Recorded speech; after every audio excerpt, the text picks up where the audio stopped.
a while. I've been doing what everybody's been doing, either working, staying at home, staying safe.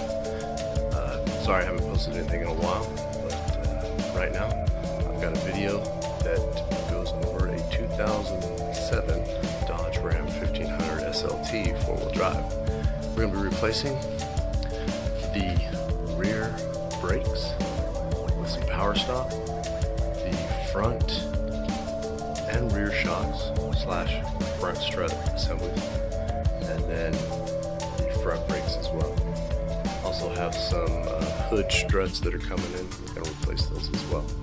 So hope you don't mind the video. I'll break it up to parts so that it's not one long video, but we're going to get started.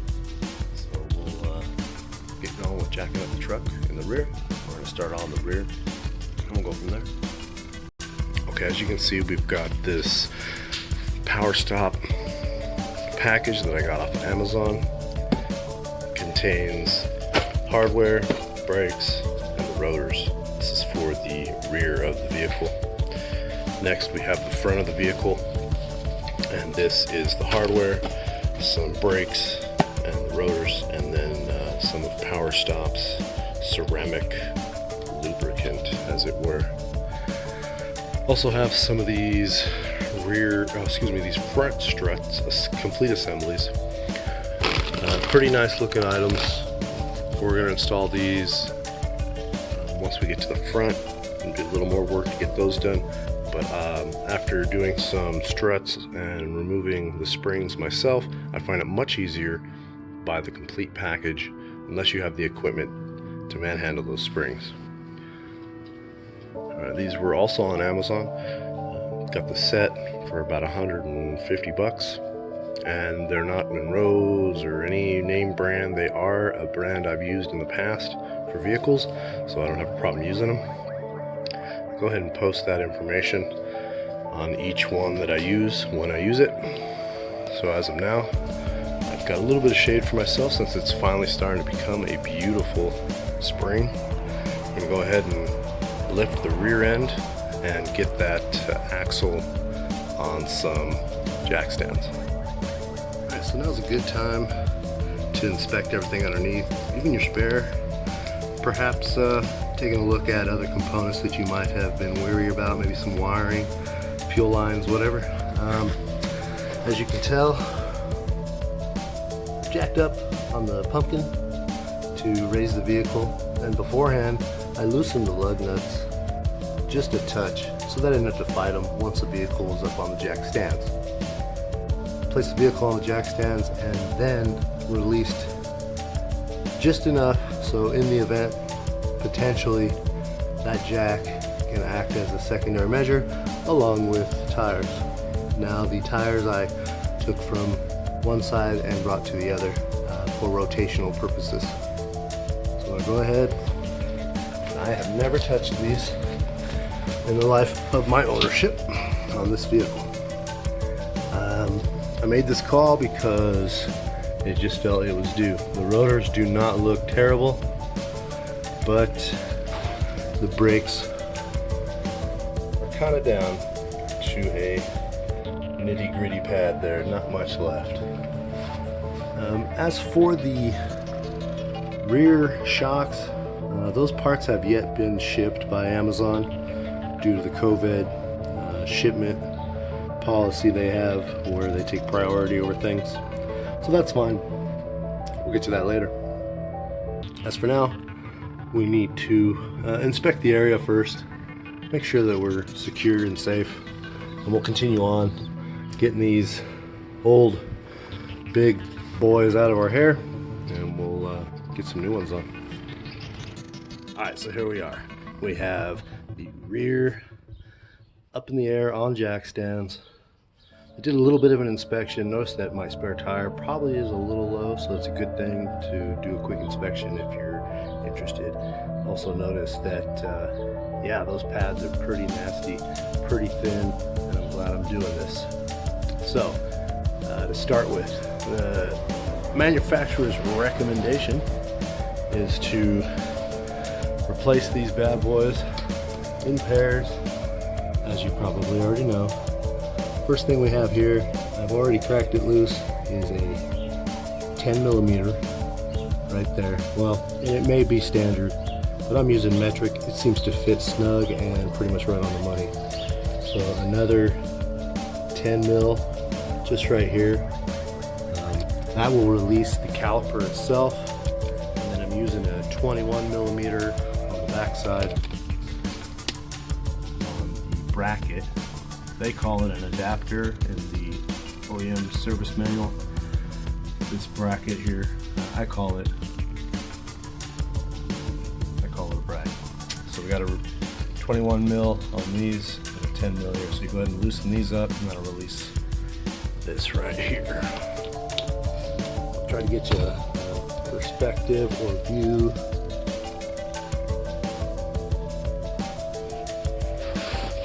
Kind of surprised with the size. Figured they'd be a lot larger. They are adequate for the job. This is a light duty vehicle, so it's not the heavy duty.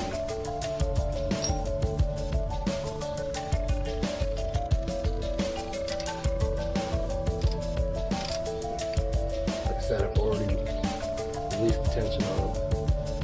Torque specs from the service manual I have are 22 foot-pounds on these 10 millimeter bolts for the caliper to the bracket. Now we'll just go ahead and relieve this. I'm going to use a pry bar to assist, even though this one's actually pretty loose, so that's good. And then I'm going to get a bungee cord to assist in holding it. Alright, so there we go. The bracket is exposed. The caliper is off to the side. Good inspection. It's probably pretty dirty. That's okay. Clean that up before we put it all back together. So the pads have these anti-rattle components on the caliper bracket. You can tell this side actually looks a lot nicer than the other side. Still about as thin, but the wear looks pretty decent. I always send this side. I'm probably going to use that to compress the piston. One thing I have noticed is that you don't have much room to play on that backside. You can see a tad bit of wear on this end. It's a little thinner. That's okay. We'll replace it. Anti-rattle. You can try to get these off now, or you can do it after the bracket's off. Just remember how they go. This one went sitting this way. Your new power stop set that already came with new components for that anti-rattle.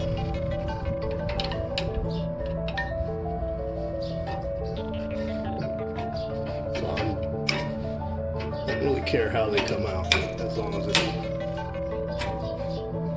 Remember, that one was like this. You can see that one side is shorter than the other, and that's to meet with the bracket. Now we'll go ahead and release the bracket, or adapter as we call it. Alright, so the bracket's removed. You can probably see that the bolts have some Loctite on there. We'll clean all that up. Here's the bracket. I'm going to clean this up real good. Get some of that dust, dirt, debris off of it. Now these, if your parking brake isn't on, which I have the vehicle chalked up front, so I have the parking brake off. Just give it a couple taps. Hopefully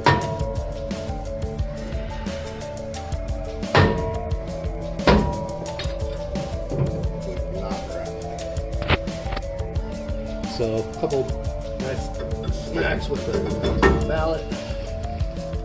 To be honest with you, this one looks a lot better than the other side.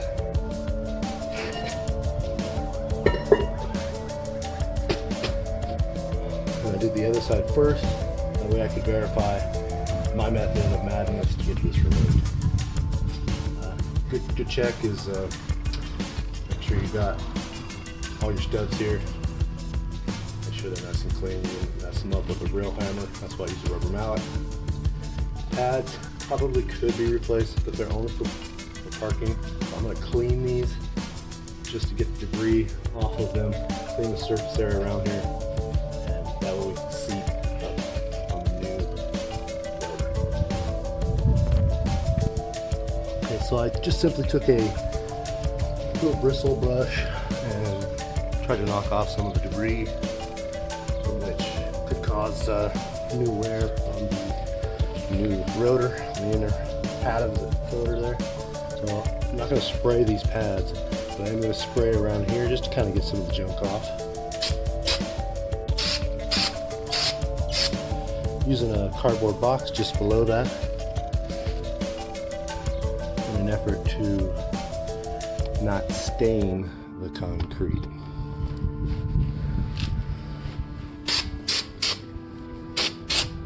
Then I'll also do a little on the inside, knock off any large particles. Try not to get on the pads, but this is what it is. You just got to be careful.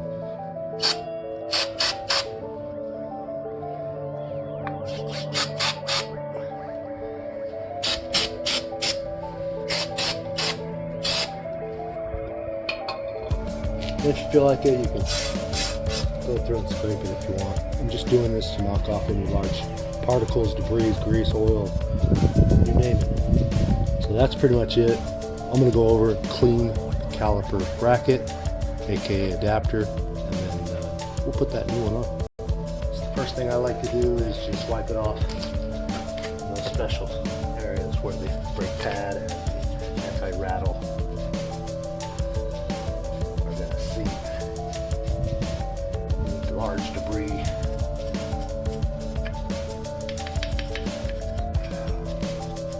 Then we'll spray it down with a little brake cleaner. It's pretty simple. It doesn't have to be perfect. It does need to be somewhat cleaner. Don't want all those particles messing up the brakes. A little dust ain't gonna hurt, except for your lungs. It is pretty nasty.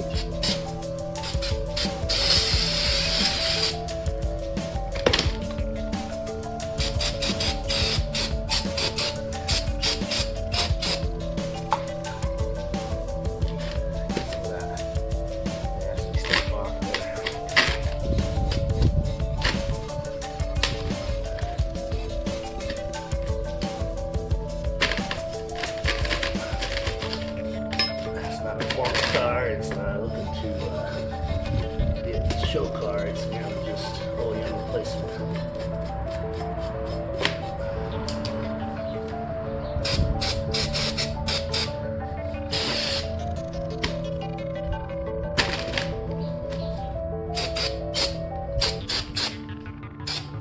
There we go. Let that drip dry for a little bit before we put any brakes on it. Bracket, let that air dry, won't take long. Go ahead and put the new rotor on. You can see that it still looks pretty dirty, but it's not as bad as it was, so that's always a bonus. The parts that came on the box, the number, I'm gonna put that right there. I don't know if you can see that. This is from Auto Specialty. This is the power stop version. I selected this on Amazon. I gotta say, it's a pretty good deal if you're thinking of replacing anything really on your vehicle. Some of your brands, your brand stores like O'Reilly's, Auto Parts, all those, AutoZone, etc. They, I did a price check against this. It would have cost me about an extra $80 to go with their brand. Now at this point, you have brand new rotor, and brake pad could have been replaced on the parking area. for the front brake. But you can also make an adjustment. I'm not going to. I've already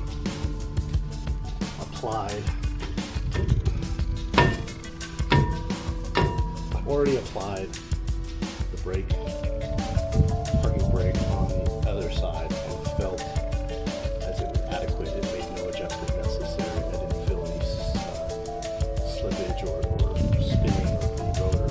So usually I will adjust if I don't get enough lift in there.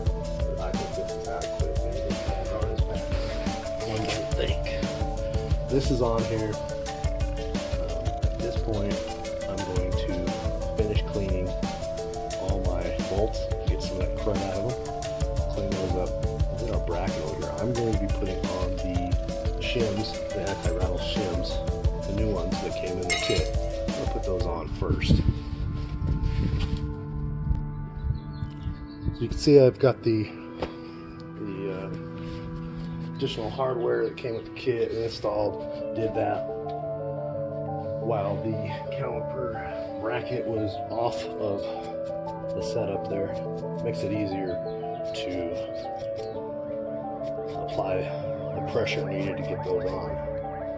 And you can tell how they're placed on. That's what we need to put on new brakes. Brake pads on it. I'm applying some Loctite to the bolts that I've cleaned.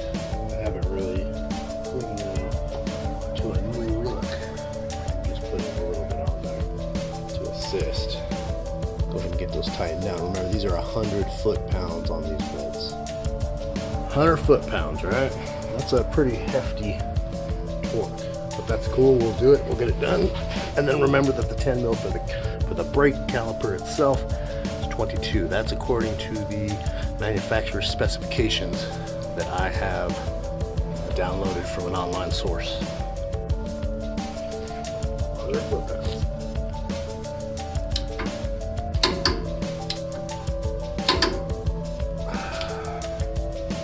100 foot-pounds.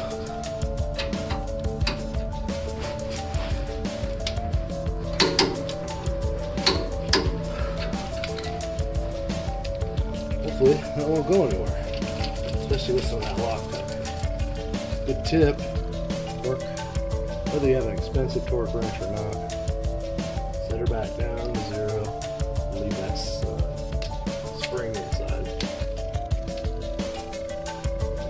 Don't want to ruin what you paid for, even if it was cheap.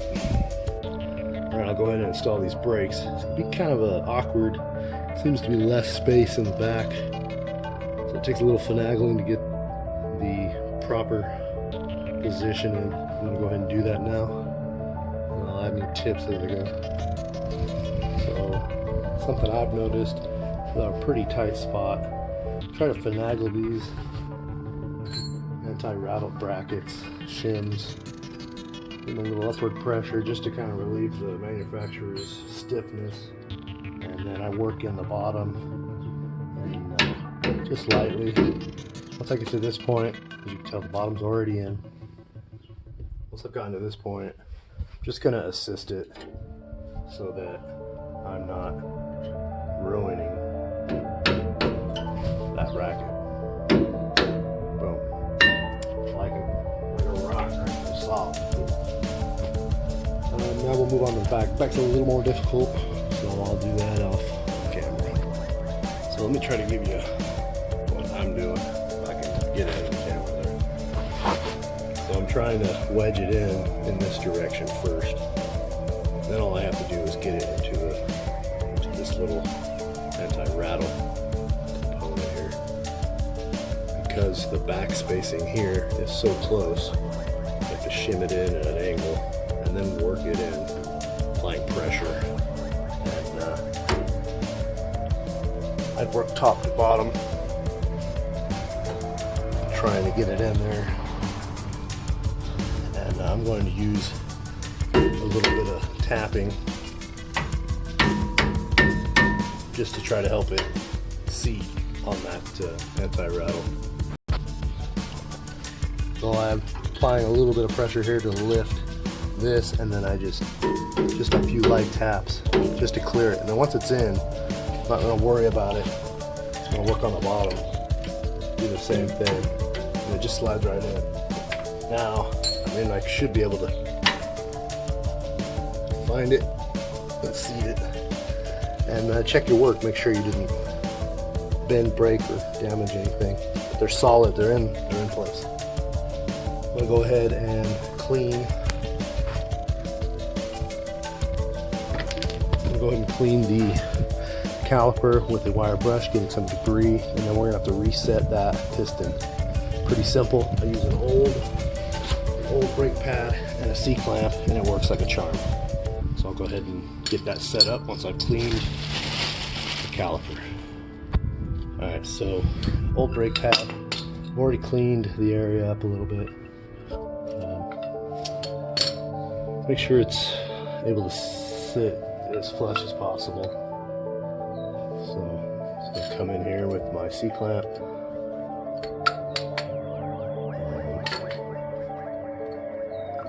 Go ahead and start tightening it up. Something to be careful and mindful of during this time is you're pushing the hydraulics, the brake fluid back to the master cylinder, the reservoir itself. So you may pop the lid, or you may overflow and fill. I wrap the reservoir with a cloth or a towel or something, and I go check it periodically. If you do this one at a time and you go and check it, you should be fine. Just remember that you might make a spill, and that hydraulic fluid, brake fluid, etc., is corrosive in its nature to paints and things. Reset this to as flush as possible. And there are special tools out there that can do that just as well. I do have something similar, but I just chose to show you that. So now we got to get this seated on there. The difficult parts are going to be getting these to flush up on the bracket here. So just don't overexert the boots and the pins inside. Just finagle it till you get it. So you're gonna have some restraint from this here. You're gonna also down below have these pins on the side. You're gonna want to seat those back as far as you can, so that you can clear the bracket, so you can mount properly. I work top to bottom. I've already got this one where it would clear, went down below, used a screwdriver to kind of push back on the outer part of the pin with the boot. That way I could slide the bolt in and start working it and hopefully get that screwed down. Remember, these are 22 foot-pounds. Alright, so I've gotten this tight, and I work top to bottom, and I always get the top one first. That way I can move it back and forth, give it a pivot if the bolt won't go down on the bottom. I don't want to be sitting here playing around with it after you've already tightened this down. So just a tip there if it already makes sense to you. So this is done. It was a pretty simple job. Probably won't take too long. Go ahead and double check everything, and then we get the wheels on and look for torque specs on those. Alright, so something that's always helped me with big tires and wheels is while sitting down and using my legs, calves, my thighs, whatever I can, and pushing up if the vehicle's lifted high. It's always made it simpler to help myself. And yeah, I'll go ahead and get these down. I gotta find the torque specs, and I'll put that right here. So as you can tell, I had the lid open, and also I just washed the level. It was actually about right here. So it went up a little bit. I do one side at a time and hope that this rag will catch anything if it does. So that'll pretty much cover it on the rears. I'm going to start another video on the front and the struts, and then when I get the rear shocks, we'll go ahead and get those replaced as well on this 2007 Dodge Ram. So thanks again, and if you haven't subscribed, or if you'd like to, if you appreciate the video, give me a thumbs up, give me a comment in the section below, and I gave you my heart.